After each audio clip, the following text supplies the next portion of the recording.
આ ઘટનામાં જવાબદારી માત્ર ફેક્ટરી માલિકની નહીં પરંતુ સંબંધિત તમામ નિયામક વહીવટી તંત્ર અને સુરક્ષા અધિકારીઓની છે। તળેરેખા તરીકે નીચે મુજબના મુદ્દાઓને ધ્યાનમાં રાખી સખત અને પારદર્શક કાર્યવાહી કરવાની જરૂર છે। ફેક્ટરી માલિક અને ઉત્પાદકોની જવાબદારી। અનધિકૃત વ્યવસાય ફેક્ટરીને મંજૂરી વિના ચલાવવી, સલામતી નિયમો અને પર્યાપ્ત લાયસન્સ વગર ઉત્પાદન કરવાની પ્રક્રિયા ખતરનાક હતી। આવા મામલામાં ફેક્ટરી માલિકો સામે કડક કાયદેસર કાર્યવાહી, ફોજદારી કેસ અને દંડ નક્કી કરવાની જરૂર છે। આ રીતે ભવિષ્યમાં અન્ય કોઈ પણ અધિકારી વિના નિયમિતતાની અને અવગણના ન કરે તે માટે પૂર્વ સૂચના મળવી જોઈએ।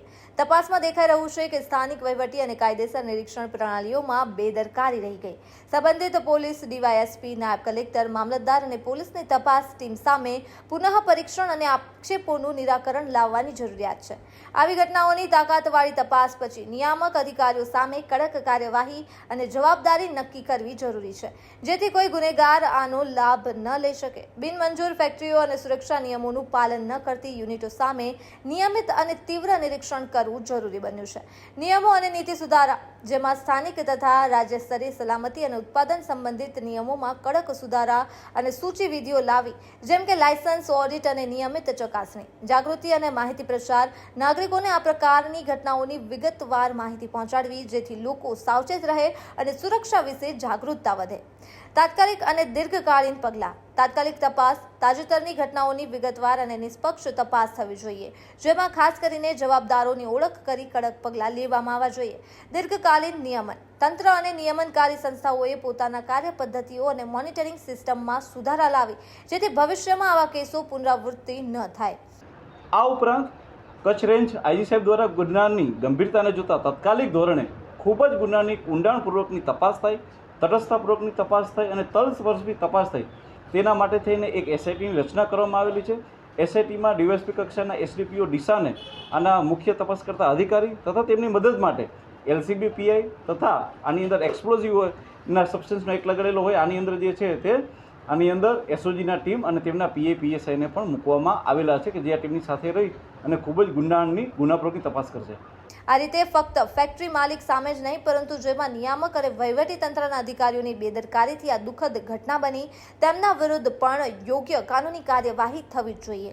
સમાચારો અને લોકપ્રિય ચર્ચામાં આ મુદ્દાઓને ઉકેલવા અને ભવિષ્યમાં આ પ્રકારની ઘટનાઓને રોકવા માટે તમામ સંબંધિત પક્ષોની જવાબદારી ઊભી કરવી અત્યંત જરૂરી છે।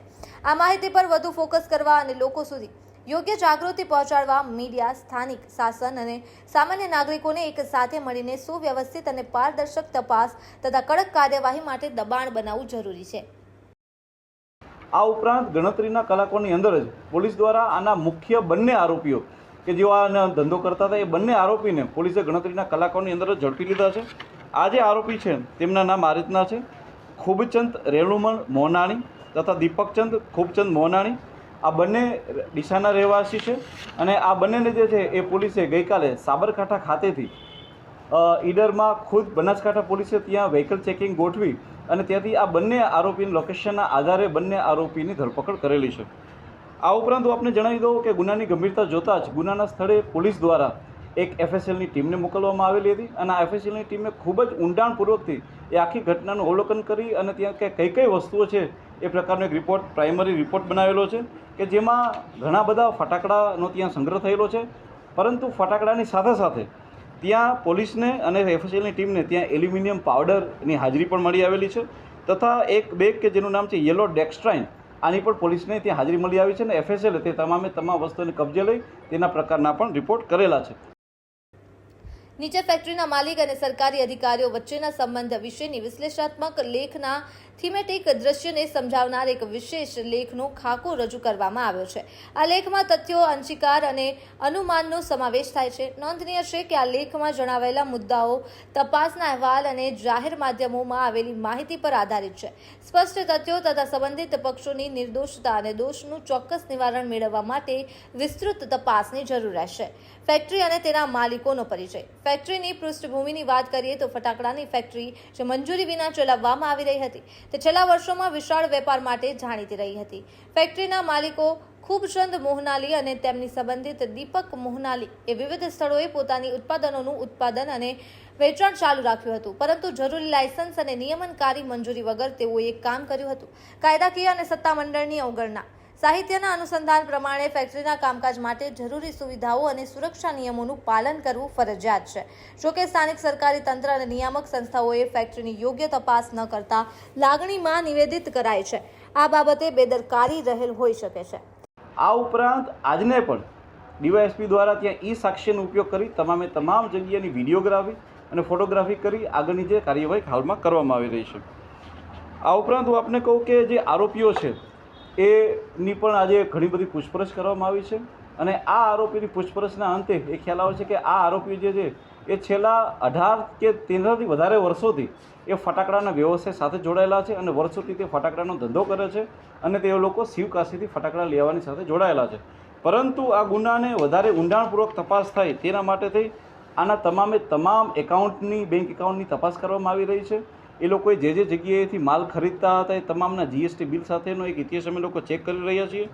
આ ઉપરાંત પોલીસને જાણમાં આવ્યું છે કે તેઓ થોડા સમયથી તે ઇન્દોરમાં હરદય જિલ્લામાંથી પણ ફટાકડાનો વ્યવસાય કરતા હતા, તો એની પણ પોલીસ દ્વારા છે વિગત મંગાવવામાં આવી રહી છે.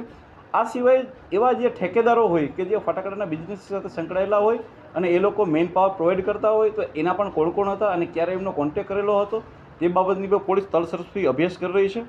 આ ઉપરાંત બીજો કોઈ પણ માલ હોય કે જેવી રીતના પોલીસને ધ્યાનમાં આવ્યું છે કે ત્યાં એલ્યુમિનિયમ પાવડર અને યેલો ટેક્સટાઇલની હાજરી હતી, તો આ વસ્તુઓને પણ ક્યાંથી લાવવામાં આવી છે તેના માટેની એક અભ્યાસ ચાલુ છે.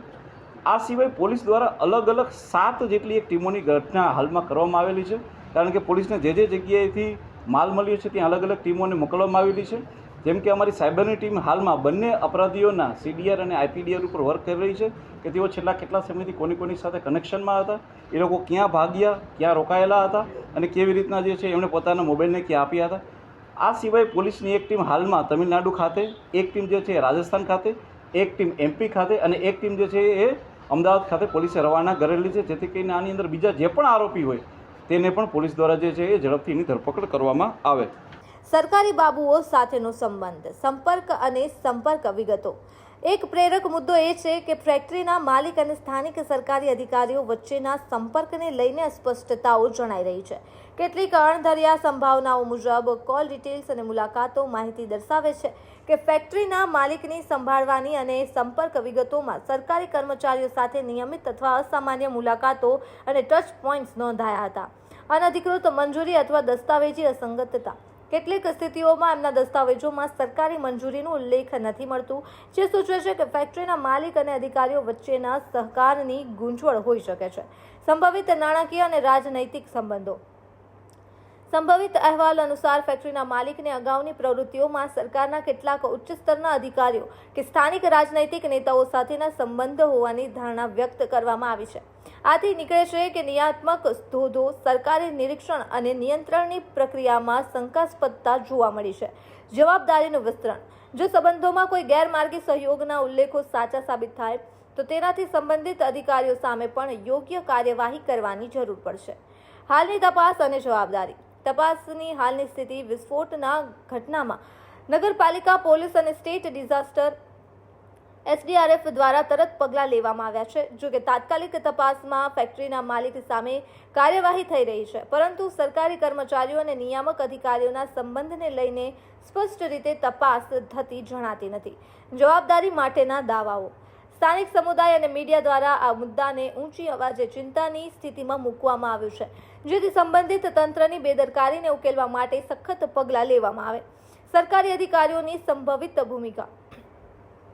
નિયામક નિરીક્ષણમાં ખામી. જો ફેક્ટરીના માલિક અને સરકારી અધિકારીઓ વચ્ચે અનધિકૃત સંપર્ક અને સહયોગની સ્થિતિ સાબિત થાય તો તે માત્ર ફેક્ટરી માલિકોને નહીં પરંતુ સંબંધિત સરકારી સ્ટાફને પણ જવાબદારીની સીમા સુધી લઈ જઈ શકે છે.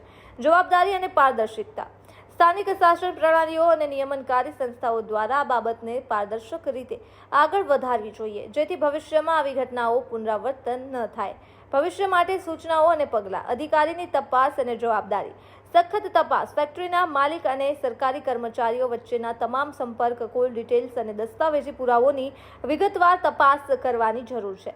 આદર્શ નીતિ અપનાવી સુરક્ષા નિયમો અને નિયમનકારી પ્રક્રિયાઓમાં કડકાઈ લાવવાની અને યોગ્ય મંજૂરી વિના કોઈપણ વેપાર કે ઉત્પાદન પ્રવૃત્તિની નિર્સાય કરવાની વ્યવસ્થા સુનિશ્ચિત કરવી, નાગરિક જાગૃતિ અને દબાણ માહિતીનો પ્રસાર, નાગરિકોને આ પ્રકારની ઘટનાઓ વિશે સંપૂર્ણ અને પારદર્શક માહિતી આપવામાં આવે જેથી તેઓ સાવચેત રહે, જવાબદારી માટે લોક દબાણ, સંવેદનશીલ સામાજિક માધ્યમો અને સ્થાનિક મીડિયા દ્વારા આ મુદ્દાને ઉપર લાવવામાં આવે જેથી યોગ્ય સરકારી પગલાં લેવામાં આવે.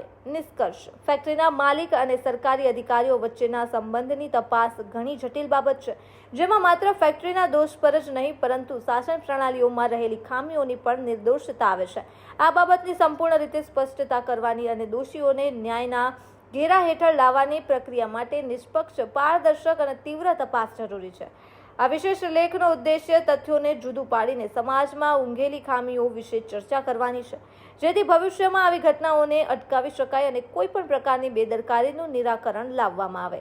આ લેખનો ઉદ્દેશ્ય માહિતીનો સંક્ષિપ્ત અને વિશ્લેષણાત્મક પ્રસ્તુતિ આપવાનો છે, જેમાં તથ્યો, અનુમાન અને જરૂરિયાત મુજબની શંકાઓને સમાવિષ્ટ કરવામાં આવે છે. વિસ્તૃત તપાસ અને અધિકારી પ્રક્રિયા પછી જ ચોક્કસ તારણો આપી શકાય તેવી અપેક્ષા રાખવી. જોતા સરકારશ્રી દ્વારા ખૂબ કડક સૂચના આપી અને આ ગુનાની અંદર જે છે એ અપરાધ મનુષ્યવધની કલમ લગાડવામાં આવી છે અને આની અંદર જે તપાસ હાથ ધરવામાં આવેલી છે.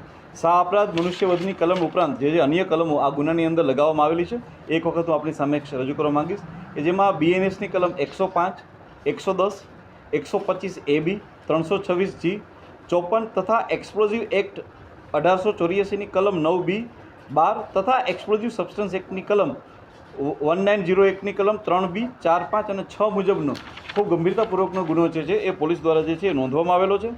આ ઉપરાંત ગણતરીના કલાકોની અંદર જ પોલીસ દ્વારા આના મુખ્ય બંને આરોપીઓ કે જેઓ આ ધંધો કરતા હતા એ બંને આરોપીને પોલીસે ગણતરીના કલાકોની અંદર જ ઝડપી લીધા છે. આ જે આરોપી છે તેમના નામ આ રીતના છે: ખૂબચંદ રેણુમણ મોનાણી તથા દીપકચંદ ખૂબચંદ મોનાણી. આ બંને ડીસાના રહેવાસી છે અને આ બંનેને જે છે એ પોલીસે ગઈકાલે સાબરકાંઠા ખાતેથી ઈડરમાં ખુદ બનાસકાંઠા પોલીસે ત્યાં વ્હીકલ ચેકિંગ ગોઠવી અને ત્યાંથી આ બંને આરોપીની લોકેશનના આધારે બંને આરોપીની ધરપકડ કરેલી છે.